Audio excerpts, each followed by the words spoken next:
vous allez souvent voir dans des YouTube et tout, bien vous allez voir des gens autour de vous, hein, dans vos familles et tout, qu'on discute les enfants. Donc moi, j'ai toujours dit qu'on ne discute pas vraiment les enfants.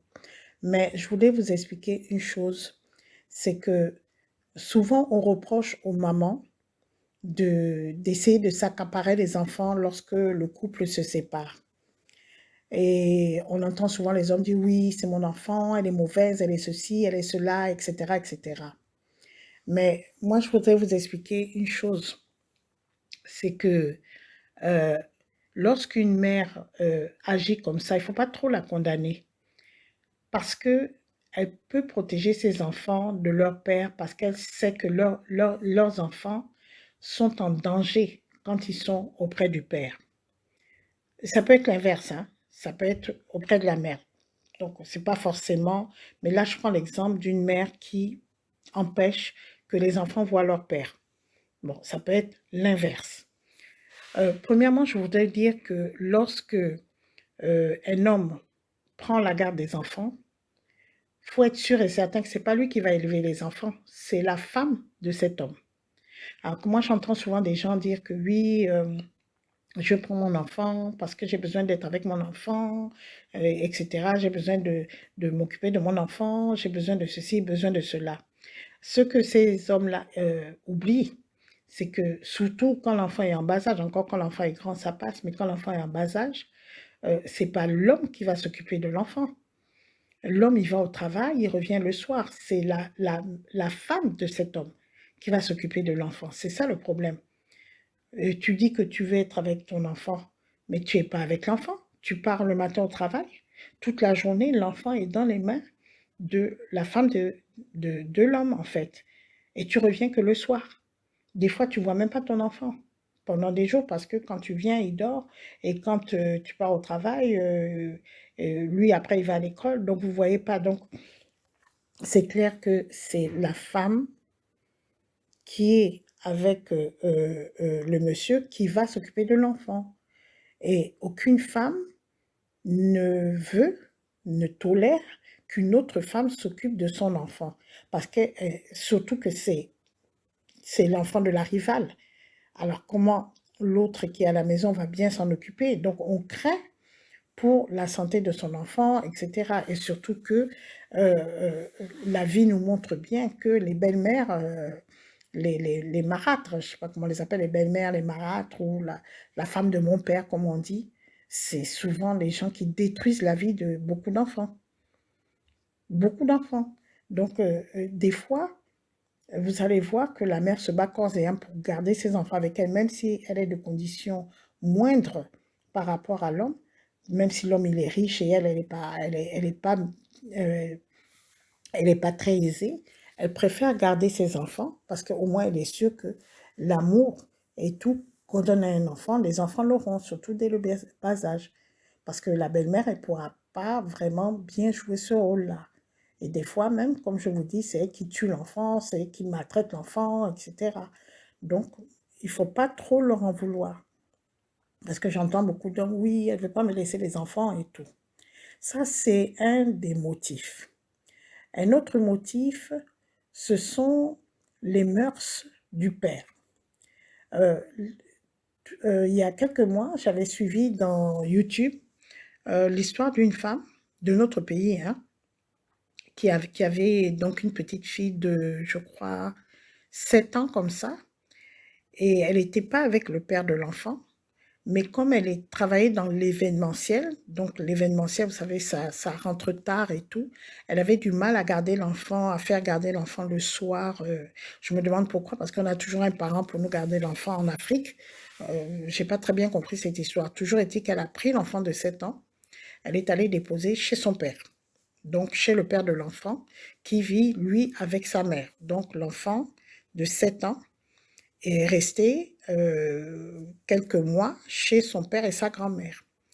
Et entre-temps, quand l'enfant était chez son père et sa grand-mère, la grand-mère a voulu initier l'enfant dans des rites traditionnels bizarroïdes et tout et tout et tout.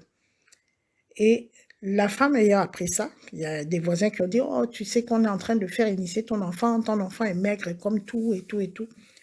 La femme débarque chez le père et elle fait un scandale et tout. Ouais, mon enfant, vous voulez initier, machin. Moi, dans mon cœur, je me dis, mais c'est quoi ton problème là? Tu es allé leur donner l'enfant, tu veux quoi d'autre? Et en parlant, elle dit dans sa colère que oui, d'ailleurs, tu es un irresponsable. Elle parle donc au père de l'enfant. Tu es irresponsable, tu ne travailles même pas, tu veux au crochet de ta mère et tout. Et moi, je me suis dit, mais attends, la femme là, elle est cinglée ou quoi? Tu sais que le père de l'enfant ne travaille pas, qu'il est irresponsable. Mais tu prends ton enfant, tu vas déposer chez lui. À quoi tu t'attends concrètement? Sincèrement, à quoi tu t'attends? Donc l'enfant était un peu, je crois qu'on a travaillé avec son esprit, il était un peu, la petite fille était un peu débile, maigre et tout. Elle a récupéré donc un enfant autre, quoi. Ça, c'était un exemple. Donc, je disais que la deuxième raison pour laquelle les femmes veulent garder leur enfant, c'est par rapport aux mœurs du père de leur enfant ou de la famille du père de leur enfant. Quand vous voyez que le monsieur, c'est un ivrogne, il passe son temps à boire de l'alcool, vous n'avez pas déposé votre enfant là-bas. Quand vous voyez que le monsieur, c'est le genre, il va en boîte de nuit tout le temps, donc vous n'allez pas déposer votre enfant là-bas, puisqu'il est tout le temps en boîte de nuit, tout le temps dans les bars avec les amis et tout. Vous n'allez pas déposer votre enfant là-bas, soyons sérieux. Quand vous voyez que c'est un monsieur qui change de femme comme il change de chemise, vous n'allez pas déposer votre enfant là-bas. Quand vous voyez que le monsieur, il a pas des bonnes valeurs, il n'a pas des bons principes, c'est peut-être un homme riche, ou là-bas, dans leur maison, il y a de l'inceste. Vous savez, des fois, chez les riches, il y a des trucs tellement bizarres. Il y a de l'inceste, il y a de la vanité, il y a du mépris pour les pauvres, des choses comme ça. En fait, les valeurs ne sont pas des bonnes valeurs. Ou alors, vous savez que le père de votre enfant, il a obtenu sa richesse par des corruptions. Il est peut-être grand type de la nation, mais il a avancé par la corruption, par des trucs comme ça. Vous n'allez pas déposer votre enfant là-bas.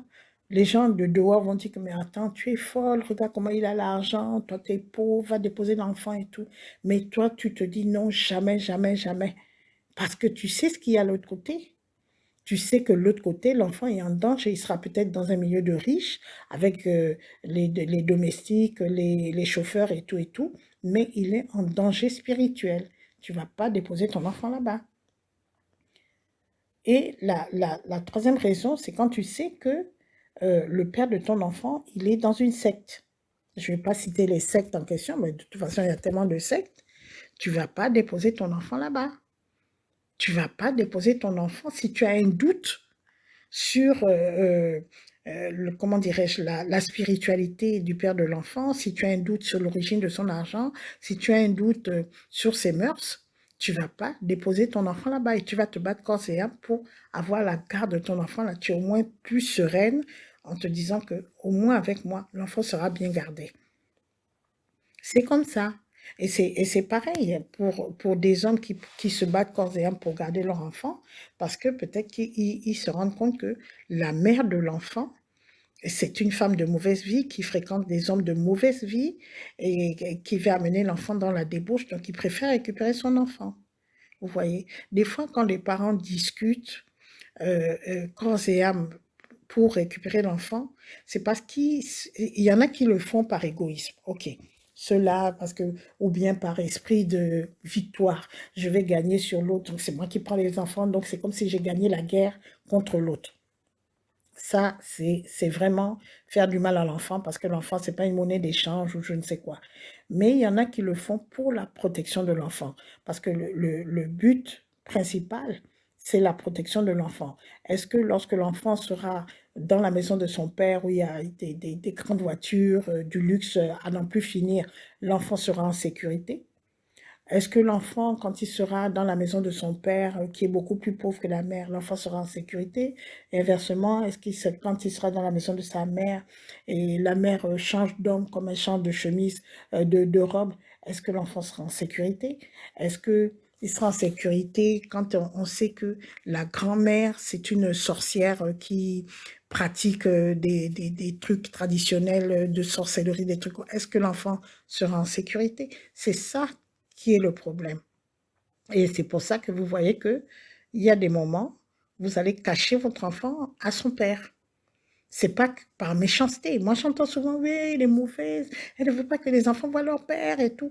Mais vous allez vous rendre compte que quand les enfants vont grandir, elle aura déjà bien formé son enfant et l'enfant peut aller voir son père parce que l'enfant maintenant sera assez grand pour se défendre. Mais quand l'enfant est petit, il y a des mamans qui cachent l'enfant pour la sécurité de l'enfant. Il y a aussi, j'ai oublié ce genre de situation, il y a des hommes qui font des enfants avec des femmes et lorsque dans leur secte, on leur demande des sacrifices, ils prennent les enfants qu'ils ont dehors parce qu'ils ne veulent pas sacrifier les enfants qu'ils ont à l'intérieur, les enfants qu'ils aiment plus. Donc, ils vont prendre parmi toutes les femmes qui leur ont fait des gosses, bon, tiens, aujourd'hui, je vais me mettre en sacrifice l'enfant de Sabine. Bon, l'année suivante, quand on va me demander un sacrifice, ben, je vais prendre l'enfant que j'ai eu avec Aminata. Après, il y a plein de gosses dehors, là. Il va à la pêche, il prend par-ci, par-là, dans son magasin d'enfants, je ne sais pas. Et puis, voilà. Et là, c'est normal que la femme bloque l'enfant. J'ai toujours en tête ce qui s'est passé il y a quelques années dans mon pays. Il y avait une femme qui a un fils, qui avait un fils, et qu'elle a élevé jusqu'à l'âge de 17 ans, ou je ne sais pas, 17 ans à peu près. Un enfant extrêmement intelligent, très intelligent, d'autant plus qu'il était maintenant en classe de terminale. Donc de sa naissance jusqu'à ce qu'il soit en première terminale, le père ne se manifestait pas. Il s'est manifesté quand l'enfant a commencé la classe de première. Bon, la femme, elle était contente. Elle s'est dit, enfin, je vais être soulagée de tous les problèmes. En plus, c'est un garçon. Élever un garçon, tout le monde sait que quand l'enfant devient adolescent, c'est un peu difficile pour une femme hein, d'avoir l'autorité sur son fils. Mais quand même, elle avait tellement bien élevé l'enfant, pour les études, c'était nickel. Mais bon, il y a des petites rébellions, des crises d'adolescence qu'il fallait gérer en tant que femme. C'est un peu difficile. Donc, elle était assez satisfaite de voir que le père de son enfant commence à avoir les yeux sur son enfant, commence à s'intéresser à son fils. Donc, la classe de première, il y a eu les contacts qui se sont faits. Des fois, l'enfant va passer la journée chez son père. Voilà, il n'y a aucun problème. Les liens se sont renoués. Lorsque l'enfant est passé en classe de terminale, qu'est-ce qui s'est passé? Le père a dit à la dame que, bon, écoute, moi, j'ai beaucoup de relations. Je vais me battre pour que l'enfant ait une bourse pour aller à l'étranger. Bon, je vais prendre l'enfant. Hein, comme il y a une chambre qui s'est libérée chez moi, c'était quelqu'un qui avait énormément d'argent, le genre de maison où il y a je ne sais pas combien de chambres. Donc, il va habiter chez moi et je vais prendre toute sa scolarité, tous ses frais, tout ça là. À partir de maintenant, c'est moi qui m'occupe de l'enfant, même l'université, tout, tout, tout. Imaginez le soulagement de cette femme qui a galéré pendant des années pour s'occuper de son fils, sans compter qu'elle avait d'autres enfants en parallèle après. Et elle s'est dit, enfin, et puis pour le bonheur de son fils, elle s'est dit, enfin, mon fils va comprendre que son père l'aime, son père s'intéresse à lui et tout. Et vraiment, ça va la soulager énormément. Et qu'est-ce qui s'est passé? L'enfant a fait la classe de terminale un peu avant, vers le mois d'avril, comme ça, avril-mai. C'est-à-dire, il devait passer le bac vers le mois de fin juin. Vers le mois d'avril-mai, il sortait de son lycée, il a traversé la route et une voiture est venue, on ne sait pas d'où elle est sortie, comment elle est sortie et tout, voilà. Bouf, la voiture est tombée sur lui. Ils attendaient le taxi, plusieurs élèves, mais la voiture est venue bizarrement, on ne sait pas comment ça a dévié et tout, parce que quand les élèves racontent, on n'a pas compris pourquoi la voiture a dévié ou je ne sais pas quoi. Je crois que c'était une femme qui poursuivait son mari qui était avec sa maîtresse. Voilà, c'était ça qui a entraîné l'accident. Donc il y avait sur la route deux voitures qui filaient et une femme, elle suivait la première voiture parce que son mari était avec sa maîtresse dans la voiture et avec la vitesse, au niveau du lycée, elle est venue dévier et tomber sur l'enfant. Elle a écrasé l'enfant net. Pourtant, il y avait plusieurs élèves, mais c'est cet enfant-là qui est mort écrasé. Vous imaginez un peu. Les gens disent non, c'est le hasard et tout. Mais moi, j'ai analysé la situation. J'ai dit, ah, cet enfant, tant qu'il était avec sa mère, il n'y avait pas de problème. Il vient à peine, il y a quelques mois seulement, puisque c'est en début de terminale, qu'il est allé habiter chez son père et c'est vers le mois de mai, avril-mai, que l'accident s'est produit. Donc, il vient à peine de tomber dans les mains de son père. Voilà, il est décédé, en terminale qui plus est. Voilà des choses comme ça qui entraînent des situations où vous allez voir qu'il y a une femme qui va refuser de donner son enfant, de donner la garde de son enfant au père de cet enfant qui est riche, qui est milliardaire et tout, parce qu'on ne sait pas d'où vient la richesse des gens. On peut voir des gens qui sont riches comme ça, ouais, il a beaucoup d'argent, machin, il a une belle voiture et tout, mais l'origine de cette richesse-là, il n'y a que le monsieur qui peut le dire. Vous voyez? Il n'y a que le monsieur qui peut le dire. On n'a pas accusé le monsieur, hein, mais moi, c'est l'impression que j'ai eue et que beaucoup de gens ont eu. Puisque dans le journal, on a bien spécifié que l'enfant était élevé par sa mère et que l'enfant venait à peine d'habiter chez son père. Vous voyez? Et les gens ont fait le lien. Et connaissant bien que le père, c'était les grands des grands, là, de la nation, on a tout de suite fait le lien. Vous voyez? Donc, il ne faut pas trop condamner quand une femme dit non. Et il y a aussi le cas, j'ai oublié cette situation, désolé, vous allez dire que c'est toujours pour l'intérêt des femmes, mais en général, c'est ça, hein, désolé. Il y a aussi le cas d'un monsieur qui vit avec sa femme, enfin, avec sa concubine, il n'était pas marié. Et la femme, à partir d'un certain moment, elle constatait que le monsieur avait des gestes déplacés vis-à-vis de la fille aînée, qui est sa propre fille. Je dis bien qui est sa propre fille. Elle constatait qu'il y avait des choses bizarres et elle constatait que la fille, qui était maintenant dans les 14 ans à peu près, se sentait mal à l'aise avec son père. Elle ne voulait pas rester seule à la maison avec son père. Donc, quand la mère allait faire des courses, elle disait « Maman, je viens avec toi, maman, je viens avec toi. » tout. La femme, elle a senti quelque chose de bizarre. Mais l'enfant ne lui a rien dit. Vous savez, les enfants, ils ont du mal à parler. Mais elle a senti qu'il y avait quelque chose de bizarre.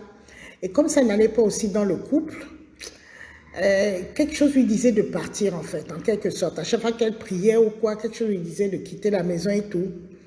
Et comme ça n'allait pas dans le couple, elle en a profité. Bon, ils ne s'étaient pas mariés, pour prendre ses bagages et dire, bon, comme ça ne va pas entre nous, je m'en vais et j'amène l'enfant. Le monsieur a dit, non, tu peux amener tout le monde sauf cette fille. Elle a dit, non, moi j'amène l'enfant. Ça a été très houleux. Ils sont partis dans les conseils de famille, dans ceci. La femme ne savait pas pourquoi la petite fille de 14 ans ne voulait absolument pas rester avec son père. Puisque la femme pensait que c'est son père, donc elle peut rester avec son père et elle va avec les deux petits. Parce que c'est plus soulageant quoi, pour elle financièrement et tout. Mais l'enfant a dit niet. Hors de question que je reste avec papa. Et ils ont questionné, rien. Et la femme a eu l'idée de voir l'assistante sociale du lycée où elle est l'enfant. Et elle a demandé à l'assistante sociale de convoquer l'enfant sans que l'enfant ne sache que c'est elle qui a demandé la convocation. Donc de convoquer l'enfant et d'essayer de parler un peu avec l'enfant.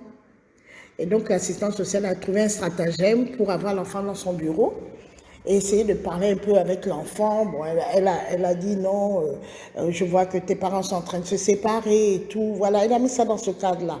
Mais en fait, elle voulait savoir ce qui se passait chez l'enfant. Et c'est là où l'enfant lui a dit que non, quand je me douche, le papa vient guetter, quand je m'habille, etc.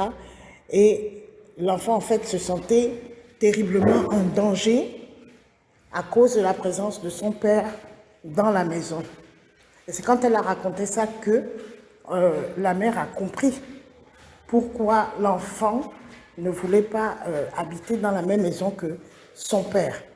Bon, elle sentait qu'il y avait des tentatives, justement, d'attouchement, de mauvais comportement de la part de son père.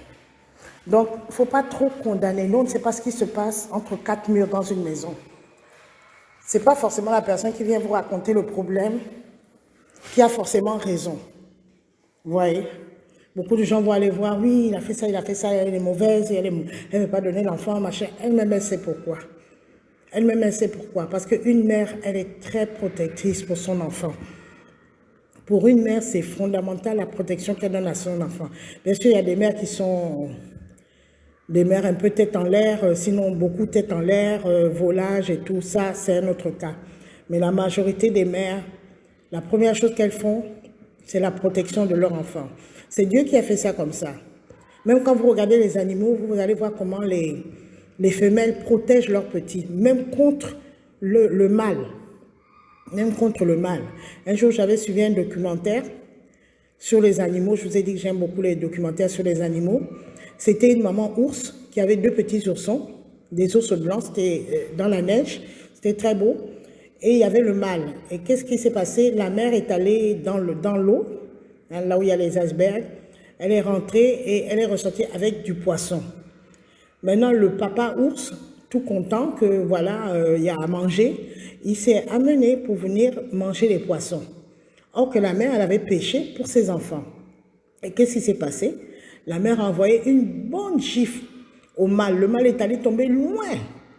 Une bonne gifle. Pourtant, c'est son mari, mais une bonne gifle. Après, elle a laissé ses oursons manger.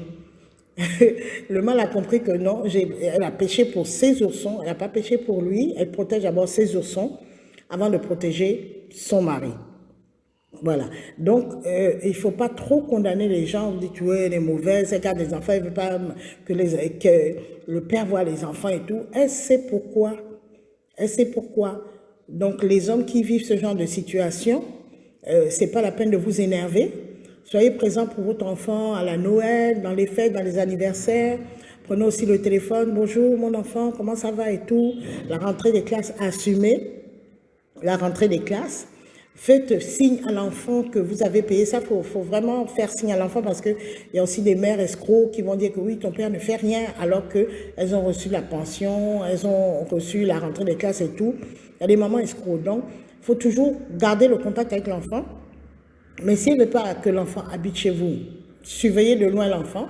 Et au fur et à mesure que l'enfant grandit, que vous êtes en contact avec lui, l'enfant lui-même demandera à aller passer un week-end chez son papa, etc. Et ainsi de suite, vous reprendrez le contact avec l'enfant et peut-être même que l'enfant va rester avec vous quand il sera à 18 ans, qu'il pourra quitter la maison de sa mère. Donc, ce n'est pas la peine d'aller dans les médias, d'aller crier, ouais, je veux pas elle veut pas que je vois mon enfant, elle veut pas que ceci. Elle-même, elle sait pourquoi. Elle-même, elle sait pourquoi. Mais ce n'est pas parce qu'une femme ne veut pas que l'enfant habite chez vous ou que vous voyez constamment l'enfant que vous n'allez pas vous en occuper. Continuez à vous en occuper, continuez à vous jouer votre rôle de père. Bien sûr, ça va se limiter dans les débuts à un rôle financier et à un rôle de cadeau les jours des fêtes. On commence comme ça petit à petit jusqu'à ce que la confiance s'instaure. La mère, au fil du temps même, va comprendre que pour le bien de l'enfant, elle va permettre l'accès au père petit à petit.